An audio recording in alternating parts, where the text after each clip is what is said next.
Here's what we got going on in that next weather forecast, because the big thing for us is really watching for this bit of a drop because of clearing skies. It acts like a blanket. Cloud cover truly is the Earth's blanket at night, and it traps what heat there is from the day that gets sent out, bounce back. But when you have clear skies, you just lose it. It's called radiational cooling.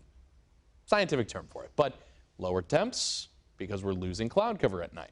We're down in the low 50s with partly cloudy conditions. Tomorrow night, we clear even further, and we'll get to those numbers in a moment. But first, tomorrow with the highs. The afternoon, mid-60s for everybody in Lenawee and Monroe counties, while mid-60s to even lower 60s take over from St. Clair Shores all the way to Ypsi, even to Chelsea. South Lyon making it down to 63.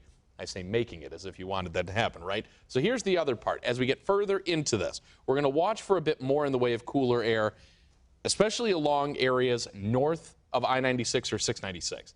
You got the low 60s from Milford, Waterford, Lake Orion, Pontiac, even Armada and Chesterfield are all in the very low 60s, while we end up mainly around the low 60 mark, around 63, for much of the area north of 94 to I-69. So while that cool air is really persistent, it all comes in on the other side of the rain we've got today. So a cold front on its own and then some clearing helping us out. Showers late tomorrow, or rather early tomorrow, should mainly stay southwest of us, down near Jackson, and then further down toward areas south of Kalamazoo. We have the cloud cover, but lake effect clouds, definitely a thing. We've got warm lakes, cool air coming right on in at the perfect angle. Don't be surprised by some lake effect clouds tomorrow afternoon.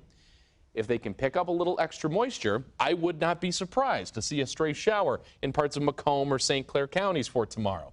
Then we clear on out completely tomorrow night into Thursday, and even Thursday night into Friday.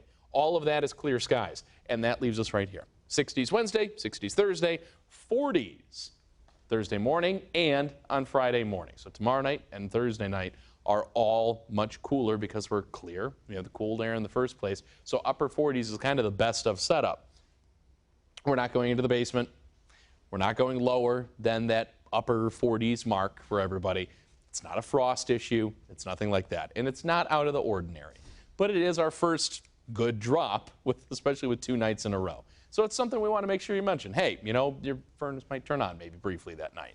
The 70s, though, take over through the weekend with a couple of showers going into Sunday, especially later in the day on Sunday. Now, depending on where you're at, you're likely going to see more rain even going up to the north with areas from Marquette over towards Sault Ste. Marie, Escanaba, likely seeing some showers even as early as Saturday evening. So the further north you go, if you're going anywhere for the weekend, you'll probably have more rain all the way up across the bridge. So we're about done with the mid-70s, or could we get another spike? Mid-70s is going to be tricky to get back to, at least for now. Low 70s for the weekend ahead, but I mean, we've seen some of those real mild days randomly even going into November, so I wouldn't rule it out. Maybe a random one here or there, but overall, yeah, it looks like we're done. Appreciate it when it's here. Yeah. All right. Enjoy it. Thanks, Ahmad.